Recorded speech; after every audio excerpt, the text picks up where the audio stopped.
Hi guys, it's James here, and today I'm with Anwyn of Evie and Lola. We're going to have a quick coffee, a quick chat about what you do. So yeah, introduce yourself. What's your name? Where'd you come from? I just told everyone that, but anyway, it doesn't matter. Okay. Do it again. Well, you didn't tell them where I come from because you don't know.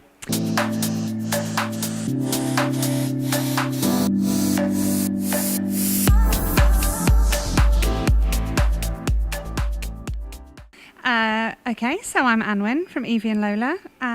Evie and Lola named after my daughters, who are now 5 and 7, and love the fact that they're famous because they've got a shop named after them. Yeah, that's me, Anwyn from Evie and Lola. I've lost track now. Easy, that's fine. There is no track. So cool. So obviously done a bit of research and looked into kind of what you do. Sampled some of your macarons. I think I had the was it the I missed like the what's the, I'm not gonna say Mr. Kipling, the Cherry Bakewell. Cherry Bakewell. I had a vision in my head. I had the yeah, well no, I had, you know, like the white icing but I had it in my head, but I couldn't think what it was called. Yeah, I was gonna, that's but you, my favourite flavour actually. but it was lovely. I love the Cherry Bakewell. And we were over the road, weren't we? Yeah. When we beautiful. So what? I got macarons on the brain. So So when you're interviewing Emma, it's ex-Benedict. There's a theme going on. ex-Benedict macarons. Right. So you kind of, I guess you don't really fit into one specific category as a business, but kind of you're kind of a crafty business. Explain. I'm very easily bored.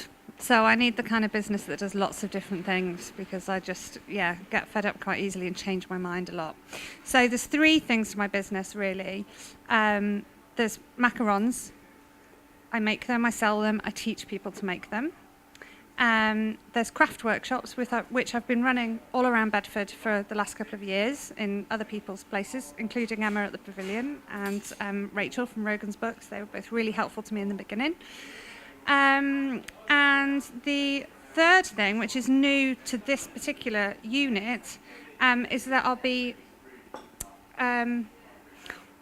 what's the word for, I'll be hiring it out to other people on a day-by-day basis for them to either come and run their own workshop around my lovely kitchen table that my husband's burnt my logo into, or they can have a pop-up shop here. So like they would have a market stall for the day, they can come here and have a stall in the dry instead, and drink nice coffee and, not be open to the elements. So that's the 3 elements of this little unit.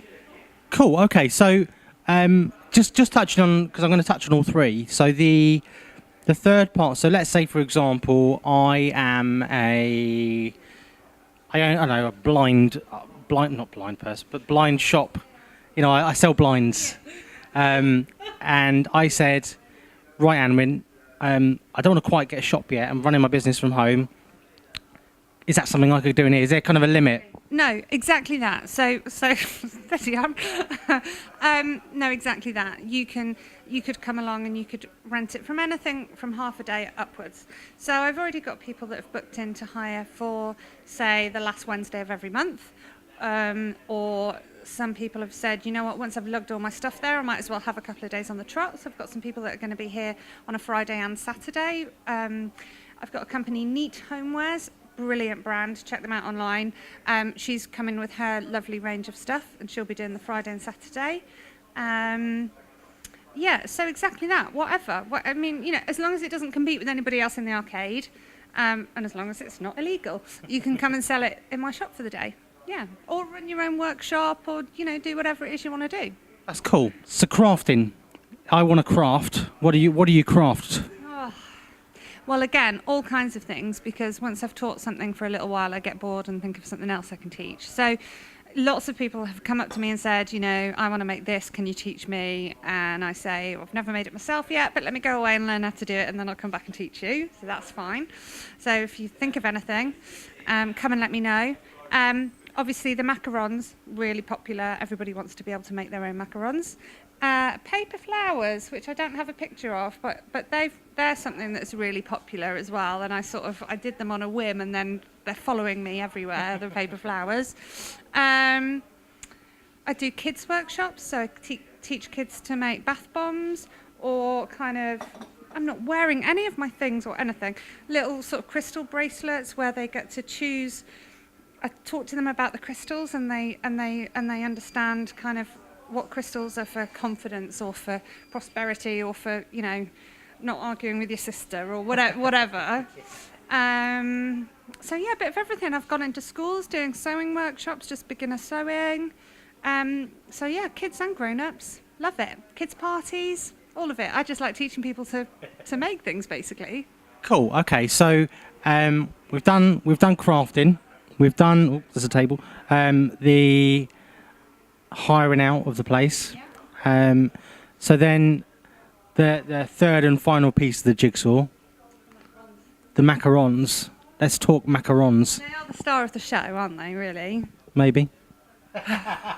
Yep.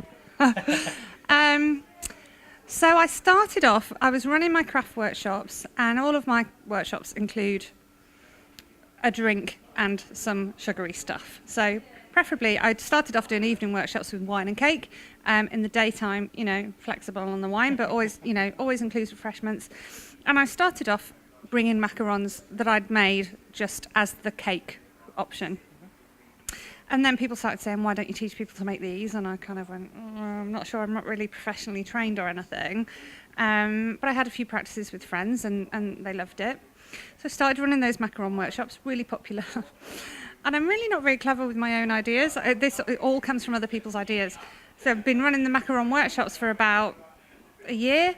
When somebody says, how come you don't sell these, like already made? To which I thought, don't know, really, why I haven't. So last year I did a couple of food festivals with a stall with my macarons. I did the one at the Bird of Prey Centre in just the other side of Wilstead, and I did the Taste Festival here in Bedford, and I was just blown away with the success of it. It was really cool. And that was it, really. I just started making and selling macarons. So I've built up a really cool business because people like the fact that it's locally made food. So I've got all kinds of food fairs and things coming up this year, and now my own premises to sell them from. Yeah, awesome. And we're here kind of at an early stage, aren't we? So I've literally been painting the walls or sizing the walls up ready for wallpapering today. When you turned up, I was on a ladder. Yeah, it will look nicer than this. look, it's a work in progress, and it's gonna be a really cool kitchen, isn't it? It's gonna be a really cool kitchen. Yeah, hopefully. I've got a local carpenter, Nikita, is building me my kitchen units out of pallet and scaffold, and it's going to look really cool and trendy. But also the arcade's lovely. It's got a really nice atmosphere. Can you feel it already now? Once the shops are opening? So yeah, I mean walked in. I mean, obviously I've known this as the tile shop as a kind of driven past, and it's been closed for a while, and it's really refreshing to see something being done that's new and innovative, because I think we were talking at the chili place last week, and you got a cramp. I'm on a little tiny chair. And now your foot's gone dead. That's fine, don't worry. I'll try and edit you in so you're a bit higher. As I was thinking that it's really innovative, and we were saying that Bedford, we don't champion it enough, but it's all about the indie businesses. Yes, absolutely. Do you know what? We can't compete with Cambridge and Milton Keynes, but I don't think we should either. You know, we can't attract those massive businesses, but we should do something different. And what we're really, really good at in Bedford is, like you say, the little indie businesses. So let's focus on that and have more of that going on, and not try and compete with other towns that are not what we're about. We're such a lovely little market town, and that's what we should focus on, I think, and keep the little businesses going. Definitely. I mean, you know, you drive down St Cuthberts, obviously, you've got this great creation here that now exists. You know, there's not very many. I mean, there are chains in Bedford, like national chains, but you drive down here, you've got like your Herd, your Roosters, you've got the guys at Vanilla Tree, is it across the road, Mimo's, Mamma Mia's, you know, and then you go around the corner, you've got Amici's. I'm trying to get it into my head everything that's around it, but but then you turn left on the high street, and obviously you've got a couple of chains, like, you know, there's the big Debenhams and whatnot, but, you know, the indie businesses, the life of Bedford, and I think that, you know, we should be, like you quite rightly say, be doing more of this here and on the high street as well, you know, because... You don't need to shop major chains in Bedford. You can find everything you need to find. You know, people are all upset because Toys R Us are gone, but we've got Baby and Play. You know, why would you go to Toys R Us? You know, why would you go to, you know, a big chain bookstore when you've got Rogan's? You know, why not support the local businesses where you're going to get much more individual service, much better service than you can get, you know, from the big chains. So, yeah, it's all about the indies. And I think one of the biggest things, I mean, I don't want to go too deep into it now, but I think one of the reasons that a lot of those big chains fail is that they lack the personal touch and they lack the individuality. You know, it's great to, you know, have your shelves full of mass-produced products, but I think sometimes, you know, like you say, Baby and Play, what you're doing here, it's not necessarily about just the product, it's the experience. Yeah, I mean, we can't, like, knock the big chains too much, can we? No, of course not. We all need the big chains, and they're brilliant, but we can have both. So, but yeah, absolutely. I think there are some big chains that give you excellent customer service, but when you buy from an indie retailer, they do a little happy dance every time you buy something from them, because it's them, it's their business. You know, when you come and buy something from me for £5, I'm like, yeah, I've sold another thing for £5, you know, and I don't really think I'd be doing that if I was working in a big chain for somewhere and it wasn't my own business. I'm dying to see what the happy dance is. Would you? Can you do the happy dance? Do you take contactless payments? No, I'm just kidding. So, I'm going to ask you my trademark question, which, as I'm sure you may have watched these before, so you may know what's coming and may be prepped, which is, what is your favourite thing about Bedford? I didn't prep. I didn't think. I really like the architecture of Bedford. I really like the beautiful old buildings we've got along the river and all in the castle area. And yet, just the small town feeling, and I don't mean that in a bad way, I mean in a really good way. Bedford has been amazing in terms of the creative and small business networks. There's such a really good supportive feel amongst Bedford. You feel it from the networking and stuff. Everybody's out to help you.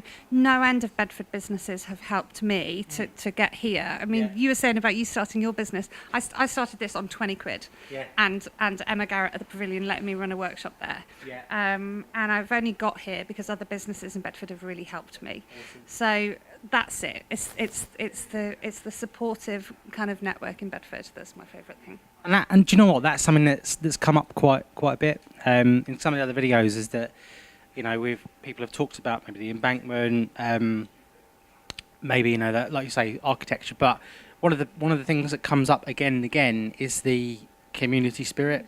You know, and I think Emma said before in a video we did that a lot of people tend to do down Bedford, but you know, when it comes to it, it's one of those places that, you know, we might moan about here because we're here all the time and find something to moan about, but it's the place that keeps bringing you back. You know, if you go away for a while and you come back, well, I found it anyway, that it keeps, I mean, I've been a Bedfordian all my life, so when I've kind of gone away for, I don't know, X amount of weeks or whatever, you kind of, well, to a degree.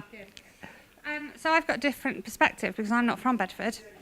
I grew up in the Midlands, and then when I left university I went down to London and lived various places in southwest London, and then was dragged up here kicking and screaming by my then partner, now husband, and he wasn't from around here either. So we came at it with fresh eyes, I suppose. And I've got to say, the first couple of years we lived here, I thought Bedford was awful. And never came here. Like a lot of the people that I know, I went to Milton Keynes or I went to Cambridge and never came to Bedford. And I just have this pet theory that your perception of a town all depends on what car park you parked in the first time you arrived. So I parked on what was the awful bus station car park, which is now fine, but then wasn't. And I just, I just didn't hit the side of town that spoke to me, really, I suppose, until somebody said, oh, park on Lurk Street. And then I came out and I got the castle area, and people kept telling me how great Bedford was. And I was like, really? I haven't seen any great bits. But then when you find it and you get into that community, now I tell people, Bedford's brilliant, come to Bedford. And they're like, really? So it's like passing that on. So if, like me, you thought Bedford was a bit, and then you thought it was great, make sure you tell everybody else. That's the thing, isn't it? Yeah. Because I still know a lot of people. I mean, back then we lived kind of Flitwick area, so people from there go to Milton Keynes, and they say to me, "Oh, I've never come to Bedford." No, don't. Why would you go to a faceless shopping centre when you can come to our beautiful town? Why would you do that? So I don't even remember what the question was there. We heard it here first. Come to Bedford. Don't go anywhere else. That's fine. That's cool. To be honest, I can't remember what the question was. I was so in depth listening to everything that you were saying. One question I did ask somebody else, actually, and I've thrown it in there because I think it is quite a cool question to ask, is do you have a favourite restaurant locally, and what's your go-to haunt on the menu? James, I have a 5-year-old and a 7-year-old. How often do you think I eat out?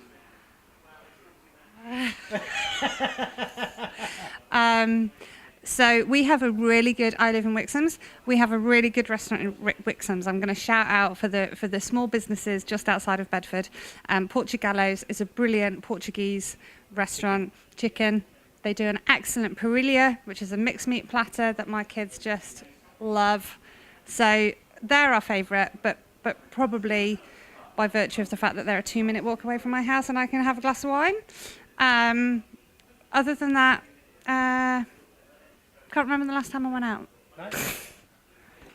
Awkward? No, just kidding. Cafes, I can reel off a list of cafes. I just don't go out for dinner. All right, quick cafe then. Best cafe, and what do you go for on the menu? Oh, well, I'm going to have to say the Pavilion because Emma's been so supportive of me. And what do I go for on the menu? So I'm celiac, so I'm quite difficult to cater for, gluten-free, and I'm largely dairy-free as well. What I know is when I go into the Pavilion, I basically say, can you get the chef to make me a gluten-free breakfast? And I just leave it in the hands of them to make me something, and they always bring me something amazing. So they're sort of Mexican breakfast or pancakes, yeah. Awesome, right. Chef's choice. I generally leave it in the hands of the chef. Very trusting. Okay, so cool. So before we go, how do we find you on social media? So you look for Evie and Lola on Facebook, Twitter, Instagram, Pinterest, all the socials. Yep. My website's just been built at the moment, but sometime kind of next weekish it'll be live, which is www.evie and Lola, LOLA.co.uk. Cool. Well, make sure you check it out. It's been an absolute pleasure. Let's shake hands. Lovely to meet you again. And we'll see you soon.